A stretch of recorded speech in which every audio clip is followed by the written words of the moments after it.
بسم اللہ الرحمن الرحیم۔ حضرت عبداللہ بن مرزوق خلیفہ مادی کے ساتھ دنیا میں مشغول تھے۔ ایک دن انہوں نے شراب پی اور لاہو سماج یعنی موسیقی اور رقص میں مشغول ہو گئے، جس کی وجہ سے وہ ظہر، عصر اور مغرب کی نماز نہ پڑھ سکے، اور ہر نماز کے لیے ان کی باندی انہیں متنبہ ہوشیار کرنے آئی۔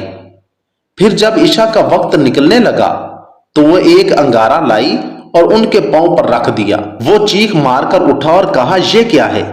باندی نے کہا، یہ تو دنیا کی آگ کا انگارہ ہے، تو آخرت کی آگ کو کیسے برداشت کرے گا؟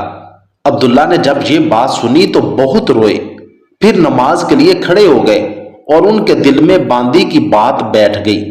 انہوں نے نجات کے لیے یہی جانا کہ ہر قسم کی مال و دولت سے چھٹکارا حاصل کر لیں، تو انہوں نے اپنی باندیاں آزاد کر دیں، معاملات نمٹائے اور بقیہ مال صدقہ کر دیا، اور خود سبزی بیچنے لگے، اور باندی نے بھی ان کی پیروی کی۔ ایک مرتبہ ان کے پاس اس زمانے کے مانے ہوئے دو ولی اللہ حضرت سفیان بن عیینہ اور حضرت فضیل بن عیاض آئے، تو یہ سر کے نیچے اینٹ لگائے لیٹے ہوئے تھے۔